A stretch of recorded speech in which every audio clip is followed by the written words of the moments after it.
Back in the day, many years ago when I was in law school, the professor would assign cases to read before class, and I'd sit down and read them, typically Supreme Court cases. And often I'd read a case and say, well, I can understand why the justices decided that. The majority opinion makes so much more sense. In fact, I don't get the dissent at all. Then I'd get to class the next day, and the professor would explain how the majority got it wrong. And the dissent made so much more sense, was so much more well-reasoned, so much more persuasive. So in my notes, I would highlight the dissent, underline it, circle it, put an exclamation point next to it, so that when we got to the final, if I had an opportunity to mention that dissent, I wouldn't just mention it, I'd cite it as the stirring dissent or historic dissent, because the professor is the one who's going to grade that final. And I know that professor liked that dissent.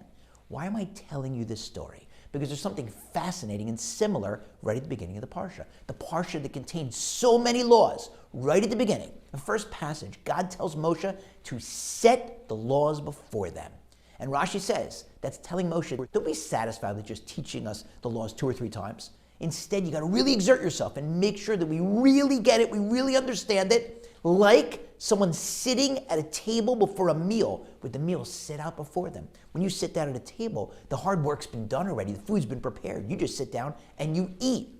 So Rashi is telling us, according to one commentator, that what's going on here is a proof that there had to have been an oral law, not just a written law. When Moshe was sitting with God 40 days and 40 nights, he wasn't just transcribing the words of the written law, he was studying the oral law, the expansive explanation of the laws with God. And then he spent 40 years in the wilderness teaching the oral law, the full law, to the Jewish people.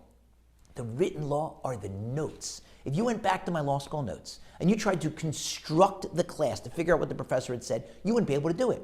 But if I went back to my notes to reconstruct the lecture, having been there, I'd be able to do it. I would understand what those little notations are, the underlines and the circles and the exclamation points. So the same thing here. If you have the oral law, the full explanation, the full rationale, the full details, then you can go back to the written law. Those are the notes. That's why the Talmud will spend time often on an extra letter or a missing letter or a certain word or a certain phrase, because those are the notes. From the notes we can tease out, we can reconstruct the full law.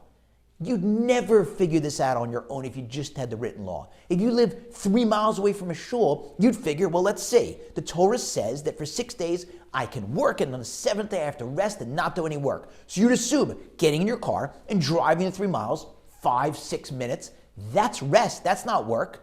Walking, that's work. And you'd be wrong. Because in fact, as the oral law explains, the word malacha, work, refers to the types of creative activity that were done in the Mishkan, the building of the tabernacle. And so driving, that's work.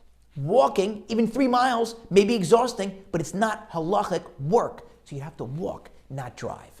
And so when you want to fully appreciate the law, you can't just look at the written word, at the Torah, as holy as it is, and as important it is, and as all-encompassing as it is, to every area of life. You can't understand the do's and the don'ts without the oral law. You cannot construct that lecture just looking at the written law. You've got to reconstruct it using the oral law.